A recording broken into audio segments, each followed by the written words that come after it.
Good morning. This is Ron Jennings with CNL Aviation Group. We're going to wait a few minutes before we start the webinar and give others a chance to log on, so we'll be back in just a few minutes.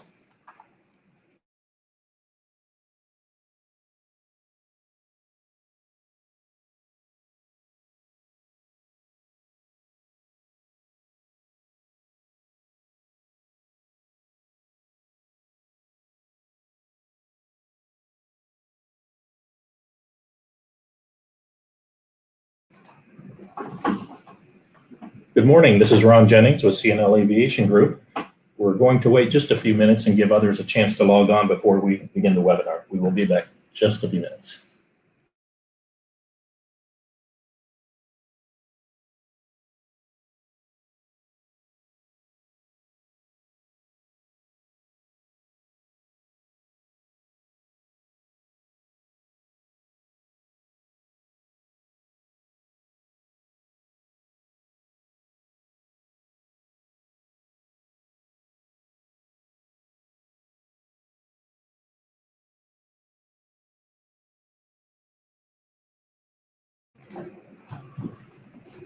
Good morning, everyone, and thank you all so much for being with us today. Today's webinar is on support issues and solutions for your Universal Legacy FMS. Answers for current system obsolescence and navigation database restrictions. We have a lot of you on the webinar today, which is exciting because it means this is an important topic that hopefully we'll be able to provide answers and information about. My name is Ron Jennings. I'm the Vice President of Corporate MRO Sales for CNL Aviation Group. If you don't know us well, we're a global aviation services and aftermarket support provider for corporate and regional aircraft, specializing in quality parts, service, avionics, and aircraft refurbishment. Today, we are very fortunate to be partnering with Universal Avionics on this webinar. Today's agenda is going to cover the following: Legacy FMS defined, the benefits of upgrading, SVAS FMS overview, existing constraints with your FMS, some new upgrade incentives being offered by Universal for a short time, and then we'll have a few minutes to answer any questions that you might have. Today's presenters are first Charlie Carroll, Avionics Sales Manager for CNL. Charlie has over 30 years of avionics experience with extensive knowledge in avionics sales and modifications. He's highly skilled with electrical avionics installations with a vast knowledge of multiple systems, including the ones that we'll talk about today. Charlie also spent many years with Universal Avionics as their Southeast Regional Marketing Manager. Also today, we have Robert Brownell, Field Service Engineer at Universal Avionics. Bob is an avionics systems engineer who's heavily involved with system integration, design, and certification.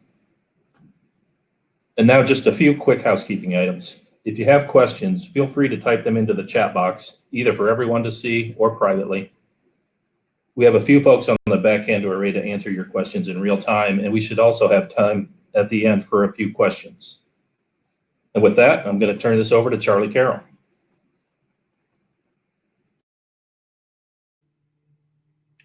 Thank you, Ron, and thanks for everyone for joining us today on this webinar regarding issues on legacy FMSs. It looks like we have a lot of attendees, and I'm really happy that you've chosen to join us today. Age of your legacy FMS today. This is a picture that depicts a couple of things. One, the ever-changing growth in the electronics world. As we know, most of you guys probably don't have a TV like this in your house. I know I don't. The second thing that it actually depicts is how long Universal has supported these older legacy FMS systems. It's amazing that they've done a really good job, but as you can only keep up with this old technology for so long.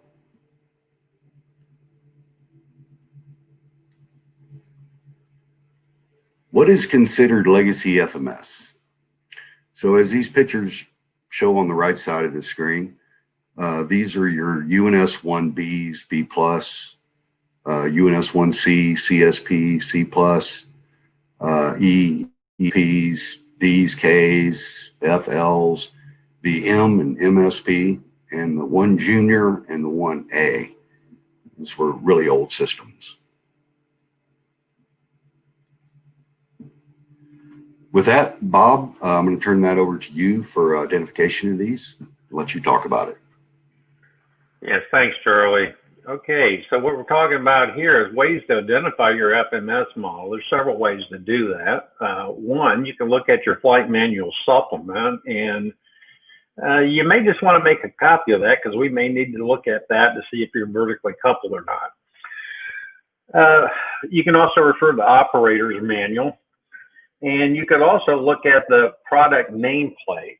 As shown here on the right, this is a UNS1LW NCU with the part number, the software version, which is SCN, software control number 1000.1.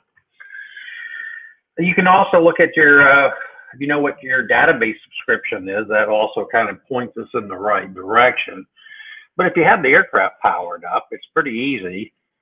First, you would just, after you initialize the FMS, select the data key.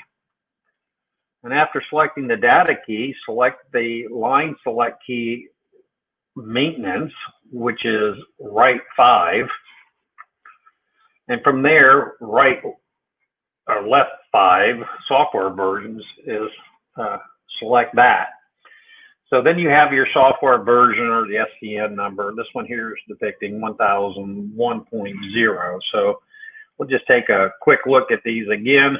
It's 3-button pushing, the data key, maintenance key, software version, and then write down that SCN number. Pretty straightforward. Charlie? Thank you, Bob. Why change now? Legacy versus SBAS FMS. These items are more efficient routing, leading to shorter trip times and lower fuel costs, which really examples of more, less fuel burn, more direct routes into airports, and that's very beneficial. And also times on engines. It's very helpful not to put extra time on engines, as y'all well know. Also gives you LPV and RNP 0.3 approaches capabilities.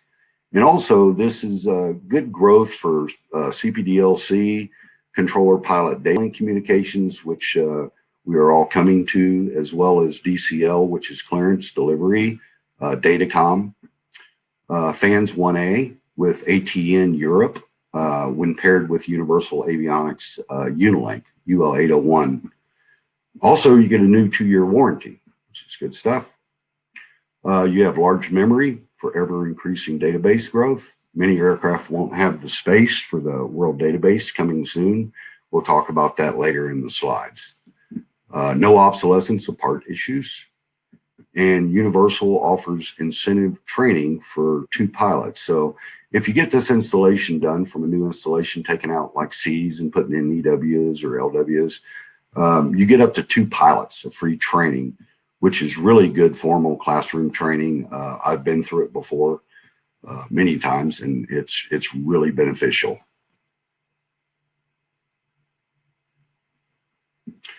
Universal's UNS1 EW, ESPW, FW, and LW. Those are the primary components that we install today that Universal offers as SBAS FMS. So you have 3 different types of installations. You have single installations. You have a single installation combined with LPV Monitor. And of course, you have a dual FMS installation and even a triple I've done before. What a lot of people don't realize is the benefits of a single installation are really good, because there's a lot of aircraft delivered from the factory. For instance, Citation CJ that came out with just a single K. The single installation still gives you the ability to have WAAS capabilities. You can have it, WAAS LNAV approaches capabilities and VNAV approach capabilities. You just can't have it down to LPV unless you combine it with a LPV monitor, as we'll talk about. On the single installation, again, it provides SBAS WAAS accuracy required for ADS-B also. Meets the mandate for ADS-B that we've all just went through, and it pairs well with any of the manufactured transponders, whether they're Collins or Honeywell. enables basic RNP Point 3 approaches, meets current requirements for performance-based navigation, and you have a large database memory. Worldwide airport coverage with hard surface runways down to 2,000 feet, which is very good also. And it also supports all ARINC 424 leg types. Okay, so a single installation combined with the LPV Monitor, again, enables localizer performance with vertical navigation guidance now. More than 4,000 LPV approaches are in the US today. LPV approaches are used kind of as a ILS backup at many US and Canadian airports. It's just like shooting an ILS in your airplane, but you're actually shooting it down to very low minimums and with SBAS satellite guidance. SBAS FMS is a key component for next generation airspace, such as fans, as previously discussed, CPDLC and clearance delivery. Basically, best equipped, best served.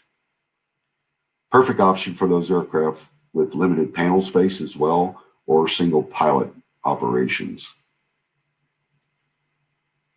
On the dual FMS installation, as this picture shows to the left, again, it enables LPV at the top, eliminates the need for an LPV monitor because you have two true dual systems. What it does also, though, is it gives you the requirements to meet RNP 4 and RNP 10. That is a dual system requirement to meet those regulations for required navigation performance. Enhances flight safety and crew resource management, and provides obviously vital backup and redundancy. Worldwide LPV approach status as of today. LPV approaches that are available. The US now has 4,053 LPV approaches as of May 21st of this year. Canada, 538 as of March. Europe has 701 LPV EGNOS approaches, which is European geostationary navigation overlay. The EGNOS is just their SBAS satellite verbiage coverage. LPV is now serving 1,956 airports. 1,188 of these airports are now non-ILS. And I want to talk about that a little bit because ILS stations are very expensive to upkeep. There's a lot of electronics that have to be repaired and things like that can be very expensive to keep ILSs up. A lot of agencies and airport authorities choose to not keep the ILSs going because of the expense occurrences and turn these into WAAS approach airports. So a lot of these ILSs are dying out and turning into WAAS capable airports. We're going to talk a little bit about a ROI calculator, or what I would call LPV calculator. This is something that you can call us with your airframe type, or there's some webs that you can go to. Universal is one that you can see this calculator on, and it's gives you a great advantage on your savings that you can have on these on your aircraft in your operations. So we have an example here, for instance, of a Lear 4045. So if you go to the aircraft and you hit the drop-down menu, you select your aircraft type, and then you select the FMS type that will be installed, whether it's a EW, LW, FW. The number 2 drop-down menu can be selected as none, or it can be a dual, like we have selected here, or it can be an LPV monitor. This formula is based on about 300 flight hours per year. That's just an average that we take. It could be less, it could be more. And there's some smart stuff going on in the background here. So when you select your aircraft type, it actually calculates what your fuel burn is for that aircraft type you've selected. So therefore, it gives you the number down at the bottom of your savings. In this case, we have $33,250 US with a return on investment of 4.15 year, which is really good savings. One more example. Again, we selected a Falcon 50 with dual EWs. 300 hours a year. And as you can see, this savings is $58,425 US dollars a year with a return on investment of 2.36 years. So this is really important to know of how much you're saving by having more optimum routes and direct flights in and things like that with using SBAT FMS.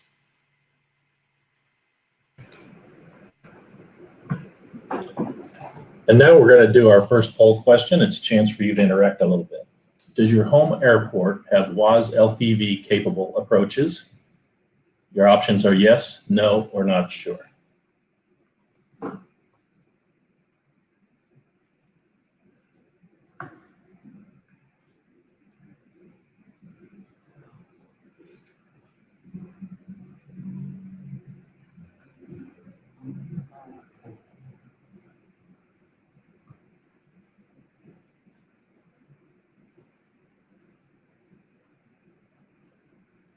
Just another few seconds here and we'll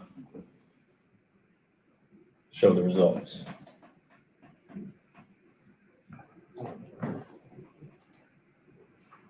Okay, and you can see the results are 61% of you said that yes, your home airport does have WAAS LPV approaches.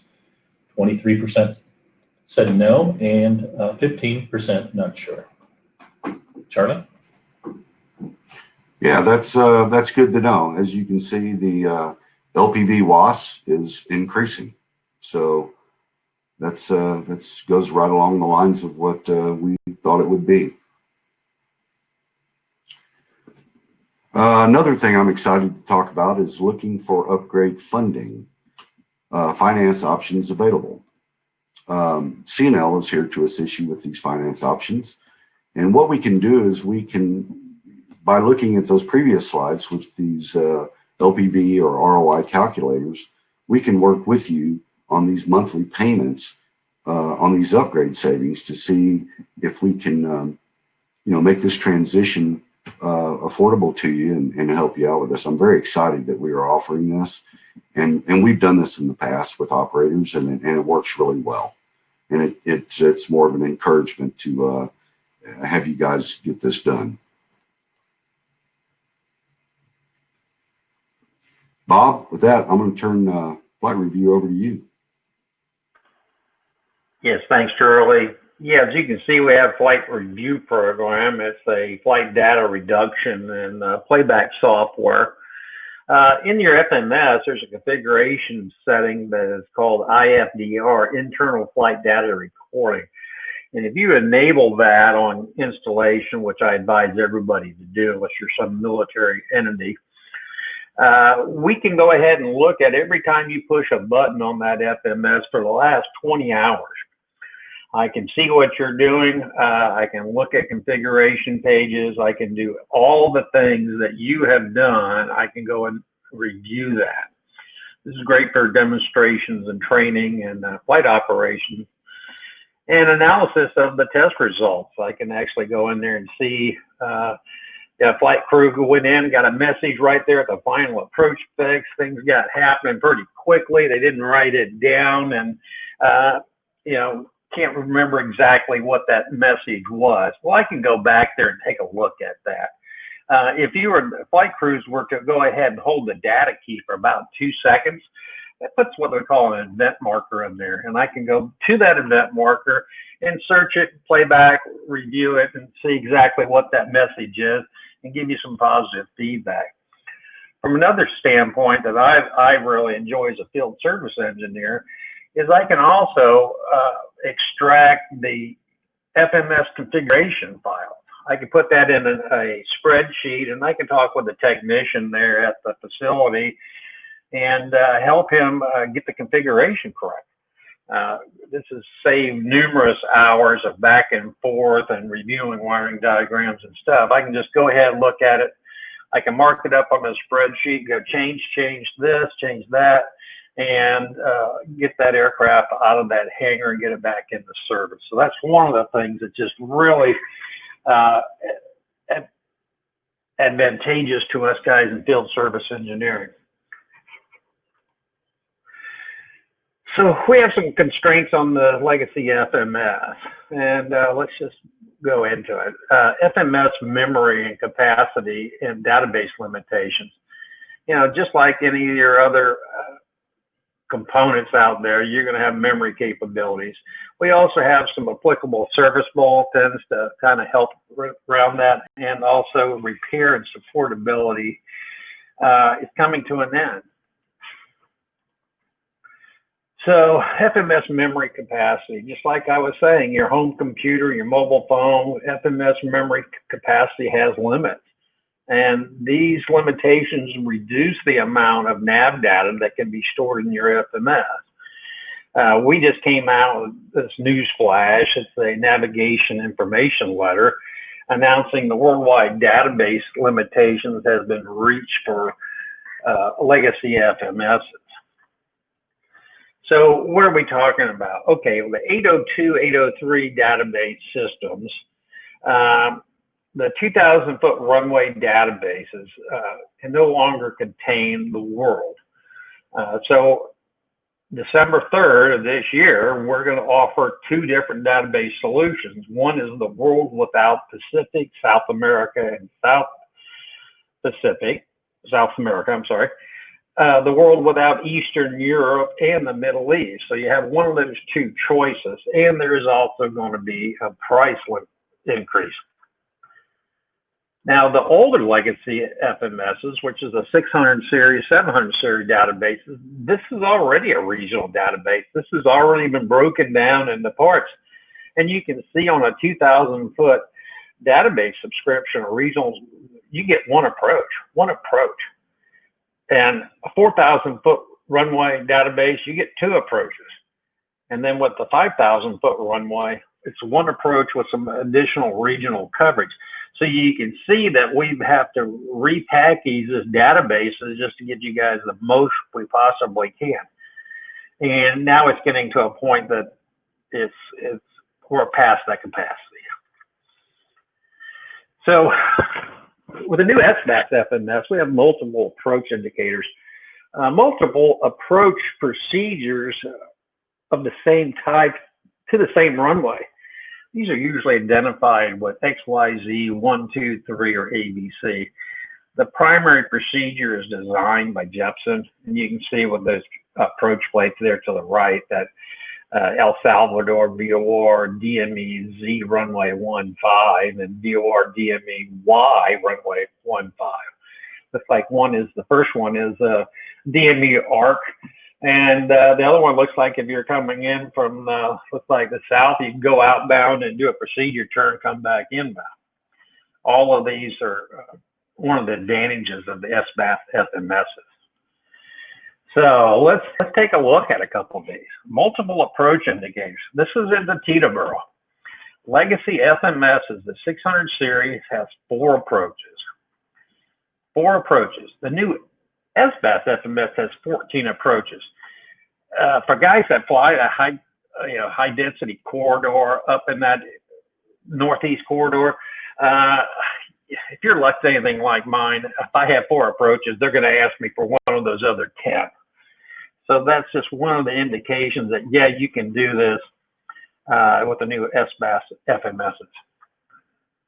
Charlie, I'm going to hand this back over to you. Thank you, Bob. Good information. As we've been discussing, Legacy FMS repair support. Multiple service letters were released back in November of 2019 in this regards, stating basically due to parts obsolescence for the LCD display, the CPU board, GPS board, and GPS sensor, repair support will be limited beginning this year in December. That's pretty much everything in the unit, guys. I mean, that's a lot.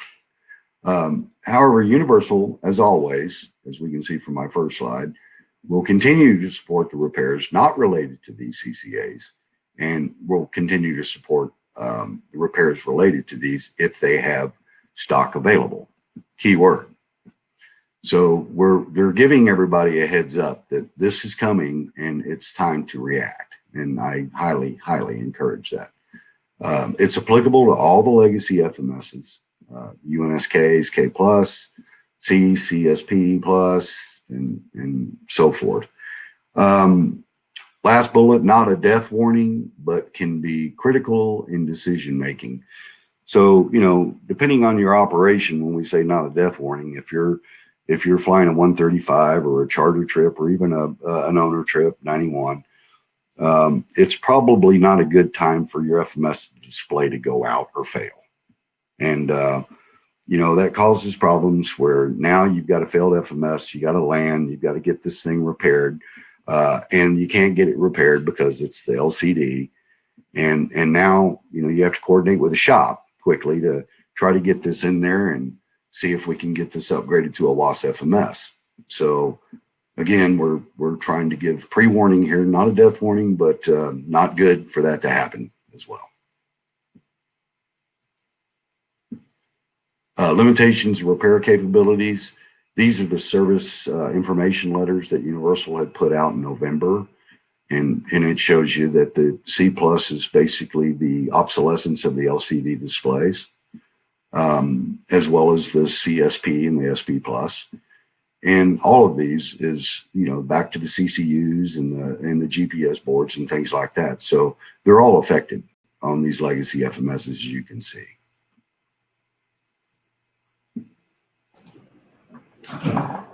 And now we're going to do our second poll question.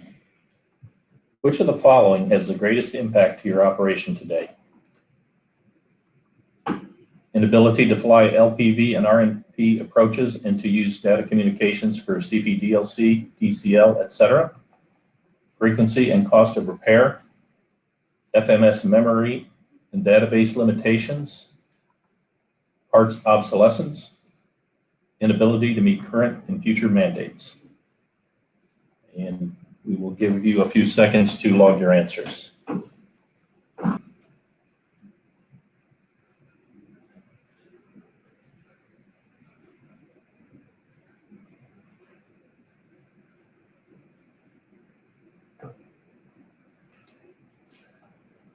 Okay, thank you. And you can see that we've had quite a variety of answers here.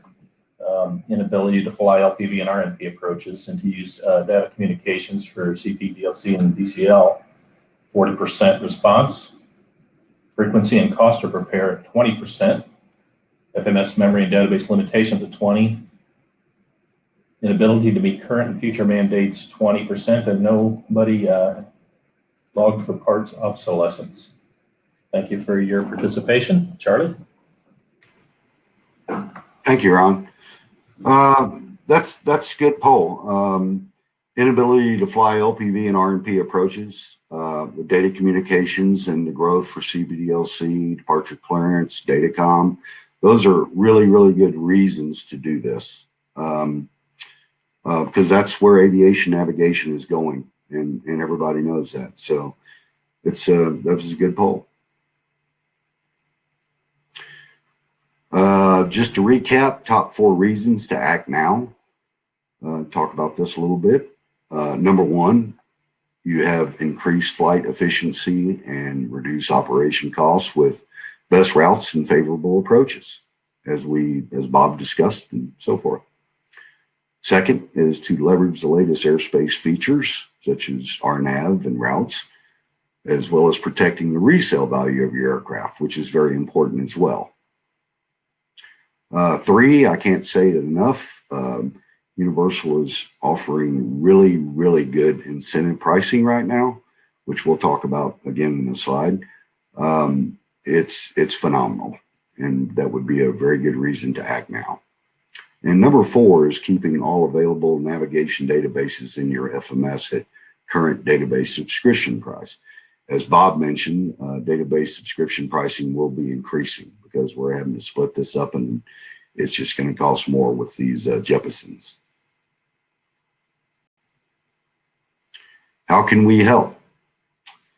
CNL is working in concert with Universal Avionics to offer creative incentives to fit your budget needs. As I talked about in previous slides, we will work with you financially, but Universal, again, I can't put out there enough, is really running some creative incentives. And it's been amazing because I've been involved with Universal for many years, and I've never seen them offer pricing this well. So CNO will work with you to fit your upgrade and before the Universal stimulus pricing runs out.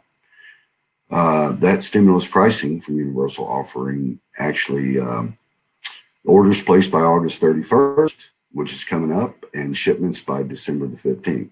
So it's really important to, you don't necessarily have to take delivery of this, but if you can get your orders in and let us get some proposals out to you and talk about the best solution for you to get this upgrade, as long as we can get some orders in and we can push the shipments out, as you can see, it'd be great. And plus we can roll our financing options into this and work with you. We just really like to hear from you to see how we can help. And with that, I'll turn it over to you, Ron. Thank you both to Charlie and Bob for that wealth of information. We do have a few minutes for questions, and I have a few that have been sent in during the webinar from you guys, so we'll see how many we can get through here quickly. The first question, what is the lead time to getting needed systems now from Universal to upgrade? That's a good question, Ron. Universal has done extremely well with lessening those lead times. I remember back when it was 4, 6, and sometimes even 8 weeks to get products out of production there, and they have really bettered that down to about 2 to 3 weeks now, which is, you can't ask for a better time than that. So, even with getting the engineering and ready and things like that, it's going to take a couple of weeks. So that's really good lead times right now. So I don't think lead time would be an issue at all. And the next question that we've received is, how long does an installation take at a typical MRO? Another good question, and that kind of depends. So what we do is we receive the request for quote, and then we send out a survey to you, and depending on what you have in the airplane, we look at EFA systems, if they were older generation, GPS scaling, whether the aircraft was vertically coupled already or not. Those are all factors that we have to look at up front to actually provide the proposal and the downtime. So it can be as little, depending on the airframe, as a week to 7 days, 5 to 7 days, which can be a quick turn.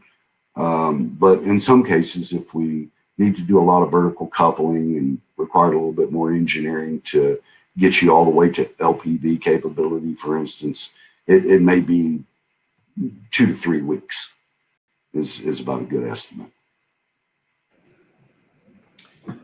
And we've had several variations of the third question, and that is, of everything you've talked about today, what are the 2 most important reasons to upgrade now?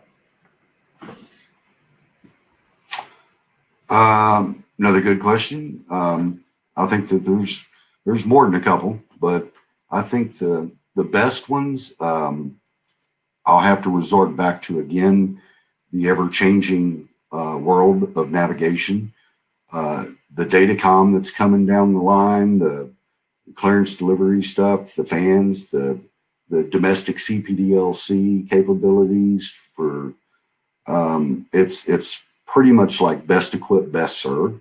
So the better you are equipped with your avionics and your RNAV capability and your approach capability and your communication capabilities in the flight deck, the better you're going to be served. Best equipped, best served. That's the primary one to me. Secondary is the incentive right now. The incentives are phenomenal. Again, I can't say it enough. I think that everyone should be taking advantage of this to try to get their aircrafts upgraded today. And we do have a fourth question. We've got just time for this one more. And the question is, would we keep our current thumb drive for data updates? And the answer to that question is yes. If you currently have an SSDTU thumb drive, the subscription would just change. And with that, we appreciate everyone's patience and the times you've spent with us today. We're out of time, so if we didn't answer your question live, we will get back to you after the webinar. We'll also be sending out an email with the replay link for this webinar in case you missed something while we were presenting it live. Thank you all so much for joining us today. And if you have any questions at all, please don't hesitate to reach out to Charlie or Bob for help in navigating your FMS upgrades. And if you didn't write down their contact information, you will be able to get that from the live replay that we emailed you. Thank you all very much and have a great day.